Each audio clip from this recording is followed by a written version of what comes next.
Hey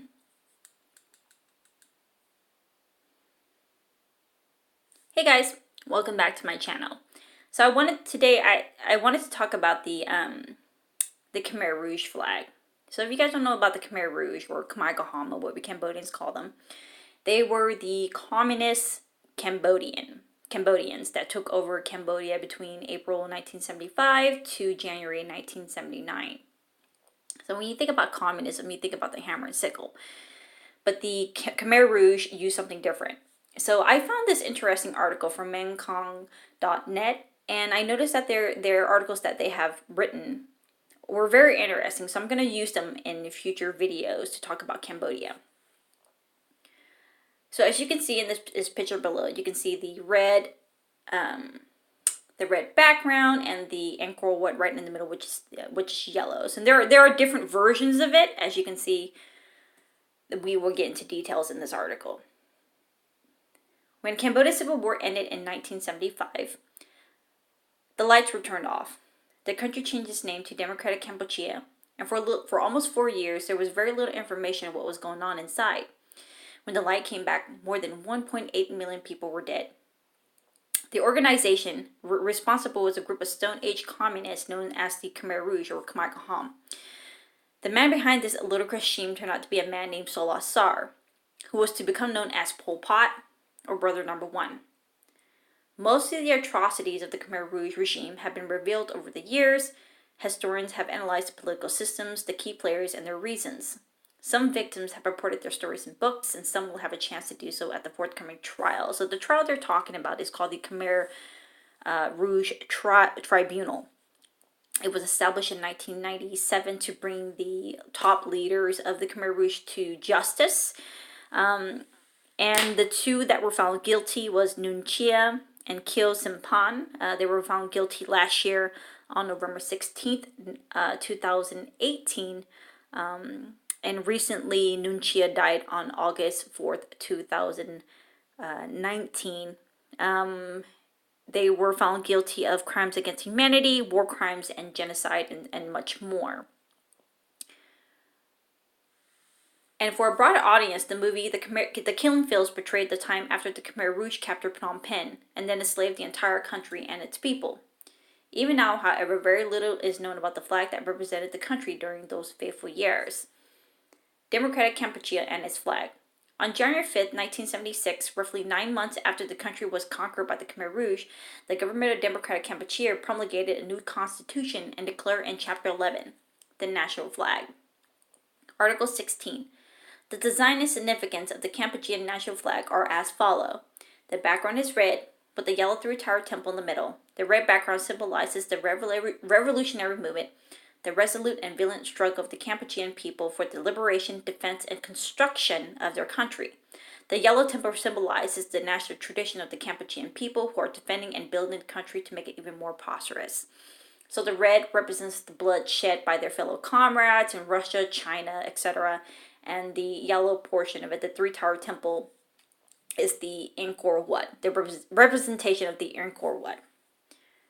So as you can see in this picture below, they're having a meeting. So it's Laos, Cambodia, Vietnam. So Laos, the flag is to the left. The flag in the middle is Vietnam. And the flag is the one that we're talking about is the Khmer Rouge flag.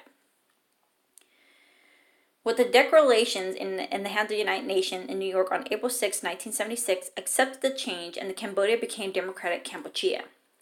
That same year, historian David P. Chandler mentioned in his article, The Constitution of Democratic Cambodia, the semantics of revolutionary change, that the new flag closely resembled the flag of the so-called Khmer Viet Minh movement of the early 1950s. Although the Khmer version of the Constitution contains without any doubt the word temple, it has also been reported that a French language version of the new constitution was supposedly handed out by the Pol Pot government, in which the term temple was replaced by the word monument. However, a copy of the document supporting that version has not been found. After the defeat of the Pol Pot regime in 1979, Cambodia went through major political turmoil, with numerous political parties, government coalitions, and foreign powers struggling for dominance, and some flag changes went along with it. The new government, de facto arranged by Vietnam and generally opposed by most other countries, never made it to the UN. As a president, It was not to be accepted for fear of future repetition by other countries. The Vietnamese have violated one of the few rules that virtually all states accepted.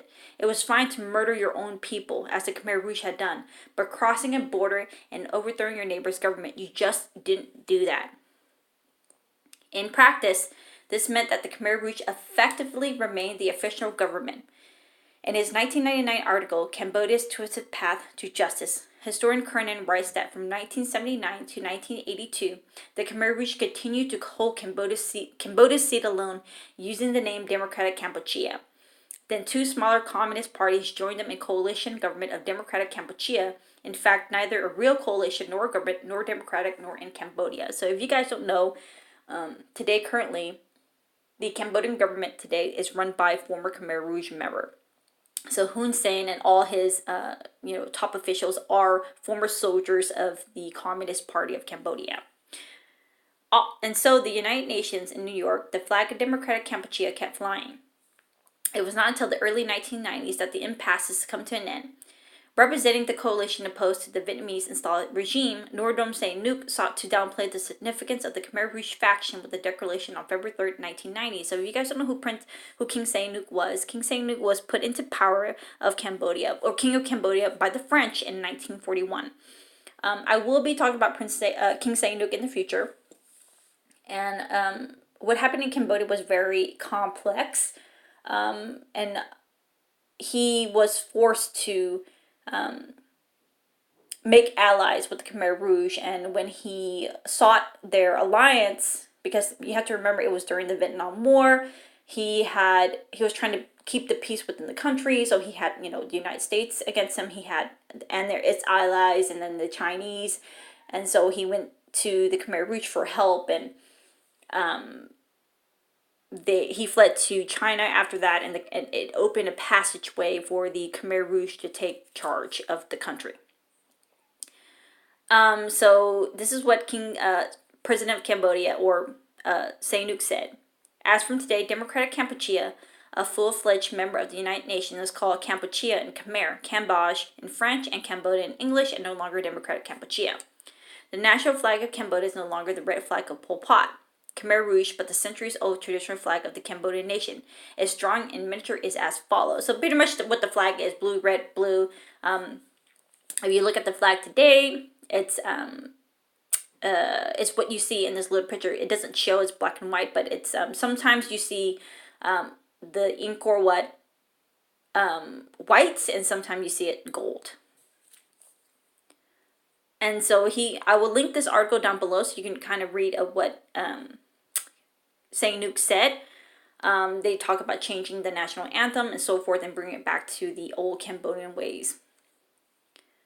So in this picture below is the flag of the Khmer Rouge flag. So I'm not really sure about the green uniform. I think that's what the Khmer Rouge wore after the war, because in between 1975 to 1979 they wore the black pajamas, and they wore the red scarf and sandals, and then I believe that's the uniform in the 90s that they used, because I'm not really sure what they are wearing now, because they are still Khmer Rouge in the jungle, deep in the jungles.